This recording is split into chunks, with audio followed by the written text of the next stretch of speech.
नमस्कार, मैं हूं आलोक जोशी और आप देख रहे हैं बेज़ अड्डा। और बेज़ अड्डा में आज हम बता रहे हैं कि एक खतरे की घंटी बज रही है, दिखाई पड़ रही है। सेबी चेतावनी दे चुका है, देता जा रहा है। उसने ब्रोकर से भी कहा है कि चेतावनी दीजिए, लेकिन इसके बावजूद लगता है कि लोग सुनने को तैयार नहीं हैं, खास तौर पर छोटे रिटेल इन्वेस्टर्स।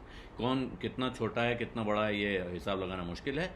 लेकिन ऑप्शंस के सौदे, ऑप्शंस के ट्रेड में बहुत ही ज़बरदस्त उछाल दिखाई पड़ रहा है। और मई के महीने का जो आंकड़ा आया है वो कहता है कि 575 करोड़ सौदे, 575 करोड़ ट्रांजैक्शंस हुए हैं सिर्फ मई के महीने में, जबकि सेबी ने बाकायदा वार्निंग दे रखी थी। और इसमें निफ्टी और बैंक निफ्टी सबसे ज़्यादा 564 करोड़ सौदे निफ्टी और बैंक निफ्टी में हुए हैं। जबकि बैंक निफ्टी, आपको मालूम है कि इस बीच उसने नया हाई मारा है, और निफ्टी भी अपने इसी महीने के बीच में उसने भी अपना रिकॉर्ड लगाया था। तो ये जो पूरा डेरिवेटिव्स का कारोबार है उसको इन्हीं सौदों ने पहुंचा दिया 550 करोड़ के नंबर पर मई के महीने में। जबकि इसमें से 98% सिर्फ इंडेक्स ऑप्शंस थे। इंडेक्स फ्यूचर एंड ऑप्शन में एक फ्यूचर का सौदा होता है और एक ऑप्शन का। यहाँ ऑप्शंस में अचानक बाढ़ आई हुई है, जबकि सेबी ने ब्रोकर्स को भी कहा हुआ है कि हर बार जब कोई सौदा करे, हर ऑर्डर के साथ वो रिटेल इन्वेस्टर को कॉशन करें कि इसमें भारी नुकसान होने की आशंका है, इसमें आपके हाथ जल सकते हैं। लेकिन ऐसा लगता है कि कोई फिक्र नहीं है। इससे पहले ये जानकारी सेबी की तरफ से एक पेपर आया था, उसमें पब्लिश हुई कि 10 में से 9 रिटेल ट्रेडर नुकसान उठाते हैं इस तरह के सौदों में। 10 में से 9 नुकसान होता है। जो भी इंडिविजुअल ट्रेडर्स हैं जो इक्विटी के एफ&ओ में काम करते हैं, केवल ऑप्शंस में नहीं, टोटल एफ&ओ में ही ट्रेड करने वाले 10 में से 9 लोग नुकसान उठाते हैं। इसके बावजूद आराम से लोग लगा रहे हैं। और जो हिसाब जोड़ा गया उसमें पाया गया कि जो ट्रेडिंग होती है उसमें जो एवरेज लॉस है इस ट्रेडिंग में, वो लगभग 50,000 रुपये के आसपास का होता है। जो एक देवेंद्र चौकसी साहब, बाजार के बड़े जानकार हैं, उन्होंने एक हिसाब लगाया। उसके हिसाब से उन्होंने माना कि जो जिनको घाटा होता है वो एवरेज 50,000 रुपये का घाटा, किसी को ज़्यादा हो गया, किसी को कम, लेकिन एक एवरेज यहाँ तक है। अब इसके बावजूद लोग ऑप्शंस में क्यों कूदते हैं, ये सोचने की बात है। उनको लगता है कि जब हम सौदा कर रहे हैं, शेयर खरीदने में पूरे पैसे देने होते हैं।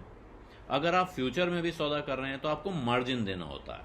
तो अगर आप निफ्टी 50 का एक फ्यूचर्स कॉन्ट्रैक्ट करें तो लगभग 1 लाख रुपए का मार्जिन आपको देना पड़ता था, अगर आप जून एक्सपायरी में अभी कोई ट्रेड करेंगे।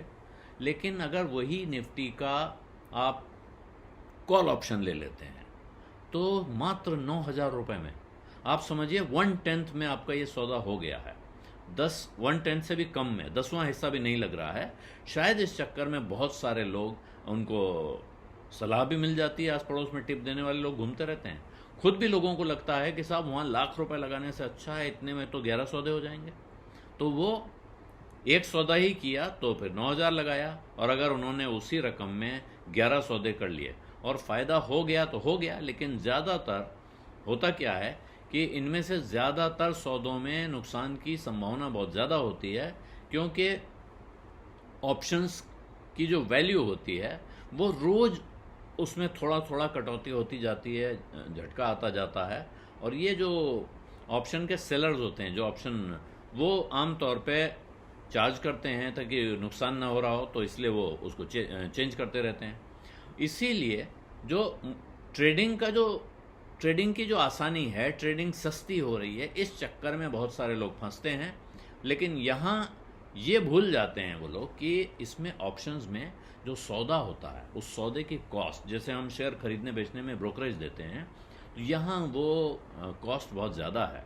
जो घाटा है वो तो अपनी जगह है, लेकिन इसके अलावा मोटे तौर पे लगभग 28% ट्रांजैक्शन कॉस्ट में नुकसान हो रहा है लोगों को। जो घाटा उठाया उन्होंने, उसमें जो टोटल सौदे का 28% तक उनका उसमें चला जाता है। आप पुराना आंकड़ा अगर देखेंगे तो आप 3 महीनों का हाल अगर देख लें, पहले पिछले साल का देख लें कि पिछले साल मई में 2022 में टोटल डेरिवेटिव सौदे हुए थे 261 करोड़ के आसपास, और उनमें से इंडेक्स ऑप्शंस थे 250 करोड़ के।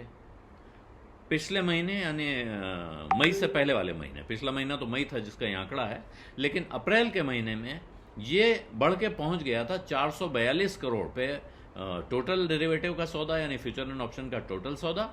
उसमें से इंडेक्स ऑप्शंस थे 433 करोड़, तो वहां भी काफी बड़ा नंबर था। लेकिन मई में तो ये हो गया 575 करोड़ का टोटल और 564 करोड़ 53 लाख इंडेक्स ऑप्शंस।